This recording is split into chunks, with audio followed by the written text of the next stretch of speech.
Seguimos en la Crónica Central. En este espacio, lamentablemente, y de manera continua, cronicamos accidentes de tránsito, en su mayoría con saldos fatales. Lo tenemos a Guillermo Pacharoni, especialista en tránsito, efectivamente. Y los números, Guillermo, son escalofriantes. Pensaba en una estadística reciente, 400 aproximadamente por año de muertes, es decir, unas 12 de mínima por día. Números impactantes. Gracias por acompañarnos. ¿Y por dónde entendemos la problemática, la falta de infraestructura, la negligencia? ¿Está todo mal? Bueno, muchísimas gracias por la oportunidad de poder estar hablando de estos temas que para nosotros es de todos los días. Estos números que nos duelen, porque no son números, son personas, son familias. Yo soy abogado, me dedico a esto y estamos permanentemente viendo familias desmembradas de que un segundo a otro pierden a un hijo. No es una enfermedad crónica que viene preparándose de repente.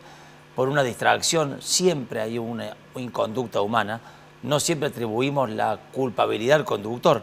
Creo que en definitiva lo que tenemos que ponernos a pensar es de qué forma vamos a lograr de que no vuelvan a suceder estos hechos. Si es realmente lo que queremos es cambiar, quizás estemos dispuestos a tolerar este número o estos números que hoy la seguridad vial está regida por la suerte. Tenemos 400 de mínima porque son los que se pueden contabilizar, pero después no estamos midiendo los daños colaterales, las cantidades de personas que se estiman por 10, la cantidad de lesionados que hay, que pierden un brazo o una pierna o que quedan con una incapacidad permanente, el costo de internación. Se calcula que el 3% del Producto Bruto Interno el Estado lo gasta en siniestros viales que podrían evitarse. Y nunca hablamos de cómo vamos a hacer para evitarlo y vamos a estar cronicando muertos, vamos a estar apilando muertos hasta que no hagamos cambios. Y por ahí no sé si estamos todos dispuestos realmente a querer hacer cambios profundos en este aspecto. Guillermo, ¿y por dónde se deberían plantear esos cambios, ¿no? ¿Por dónde se empieza? ¿Por dónde se empieza? Por un concepto. Y el concepto es aceptar el error humano dentro de este juego de actores viales. Tenemos que incorporar la conducta humana o la inconducta humana dentro de lo previsible. Entonces, sabiendo de que, por ejemplo, los jóvenes van a tomar alcohol y van a salir el viernes y sábado de la noche, ¿qué hacemos con eso? ¿Qué tipo de controles? ¿Qué tipo de licencias? ¿Qué tipo de vehículos? ¿Qué tipo de infraestructura? ¿Qué tipo de educación? ¿Y qué tipo de sanción? Necesitamos agravar penas para que no existe posibilidad de trabajar de seguridad vial si aquel que las hace no las paga, si aquella persona que circula de todas las causas que generan este problema, que es la mortalidad y las lesiones, hay una que es trascendental, que es el exceso de velocidad. Y ese es el que más nos va a costar como sociedad empezar a entender, porque estamos viviendo en una ansiedad social muy fuerte.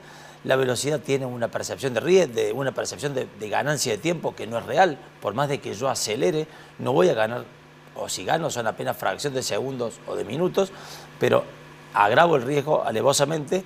Entonces ese creo que es el gran desafío. A veces confundimos las causas con el problema, por eso llevo mucho incidencia en plantear que el problema es que la gente se muere, que tenemos muertes permanentemente, que tenemos la Fundación Estrella Amarilla, el Foro de Víctimas de Tránsito de la provincia de Córdoba, que son un estandarte que nos muestran realmente la gravedad del problema. Que los autos choquen en sí mismos no nos preocupa que desde esos choques, y solamente deberíamos poner el foco en los choques o los siniestros que generan muerte o lesiones, como tristemente pasó en el día de ayer. Bueno, me quedo con el tema que acabas de mencionar, los vehículos también, ¿no? Cada vez son más tecnológicos, la velocidad se ejecuta más rápido, se me ocurre. Los factores son un montón. ¿Qué pasa con esa tecnología vehicular? Los vehículos te diría que son parte del problema. Invitamos a las automotrices a sumarse a esto. Los vehículos serían como las tabacaleras para lo que es el consumo de cigarrillos.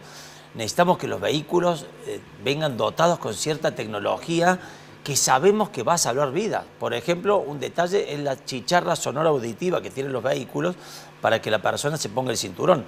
Bueno, hoy hay hadas de asistencia de manejo de muy bajo costo incluso, que podrían colaborar para salvar vidas. Por ejemplo, bloqueos de velocidad en zonas urbanas. Hay mucho que el vehículo puede hacer, y si vos me preguntás mi opinión, creo que los grandes avances van a venir de las mejoras en la infraestructura y de la mejora en los vehículos. Además de que tenemos que ser más gravosos a la hora de sancionar. No da lo mismo que alguien cumpla o incumpla la norma, sobre todo a aquellas normas que sabemos que nos van a generar una muerte por más de que no tengamos intención.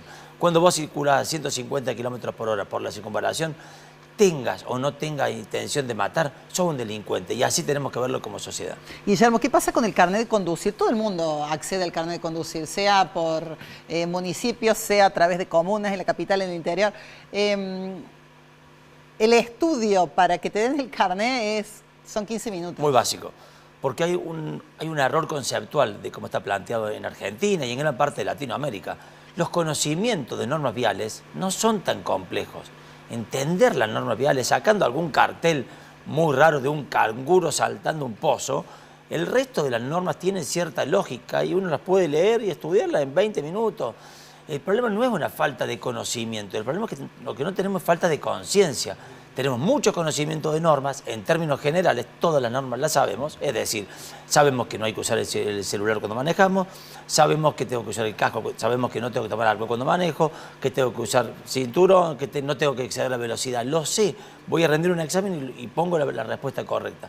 Pero lo que no tengo es conciencia, y el que tiene conciencia hace, y el que tiene conocimiento sabe lo que hay que hacer. Necesitamos pasar todos estos conocimientos viales a conciencia, y la conciencia es un acto personal de cada uno. Entonces el foco no está en que dejemos librada la seguridad vial pura y exclusivamente la conciencia de un conductor.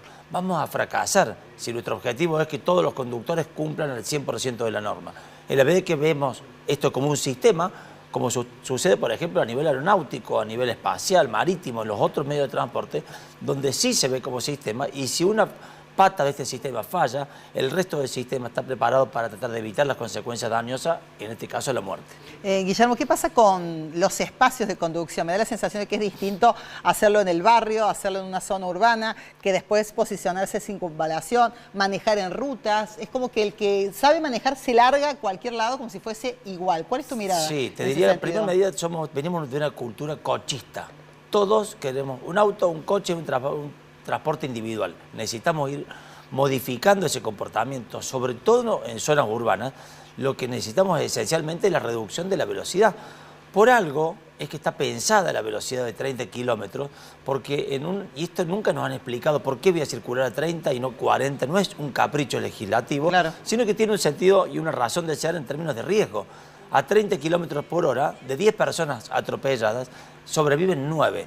Eso va aumentando hasta llegar a 60 kilómetros por hora, cuando de 10 personas atropelladas sobrevive una. Arriba de 60 kilómetros, la supervivencia en términos estadísticos es nula. Es decir, ese es el sentido. Además de que, por supuesto, te vuelvo a decir, en zonas urbanas, por más de que vos aceleres, no vas a llegar antes. Vas a llegar al mismo tiempo porque hay congestionamiento, semáforo y determinadas situaciones que van a hacer que no ganes tiempo real. Es más, una sensación, una ansiedad, un apuro. Bueno, tenemos que empezar a hablar de gestión emocional dentro de la conducción, situación que recién ahora estamos empezando a entender que tenemos que cambiar el comportamiento, venimos de una cultura muy machista. Bueno, ni hablar de los hechos que se dan de violencia, ¿no? Ante una maniobra extraña, uno se baja, mata al otro, un desastre. Pensaba por último, Guillermo, y bueno, súper gracias por venir. ¿Qué pasa con estas estrategias? Pienso en la policía caminera, en circunvalación y en ruta, pienso en estos radares recientes colocados en la ciudad. ¿Sirven, no sirven? ¿Están bien puestos? ¿Está bien utilizado? ¿Estas herramientas, estas estrategias? El control, la fiscalización y el control sirven en la medida que el Estado cree que no es lo único que hace. Si el Estado lo único que va a hacer multar y sancionar, estamos fritos. Bien. Todo Estado quiere multar porque recauda plata, aunque se enoje el Estado, toda multa es recaudatoria porque engrosa un patrimonio. Y como estrategia, solamente multar es el fracaso del sistema. De hecho, por eso tenemos hoy en Argentina 200 millones de infracciones no cobradas, no pagadas. Tenemos gente que repite el tipo de infracción, o sea, multar pretendiendo que con eso se cambie el comportamiento es errado. Incluso comunicamos de que el riesgo es la multa, y el riesgo no es la multa. El riesgo es que a causa de estas inconductas se muere gente, y esto es real. Y hasta que no empecemos a entender, hasta que no despertemos el miedo que representa circular un auto a 100 kilómetros por hora, por más de que sea último modelo y por más de que yo me considere súper capaz de desplazar este vehículo, hasta que no empecemos a entender y a sentir el miedo, no vamos a cambiar nuestro comportamiento. Guillermo, muchísimas gracias por venir. Me quedo con la conciencia individual, este concepto, y la gestión emocional arriba del volante. Ha sido un lujo tenerte. Gracias. Por favor, muchas gracias.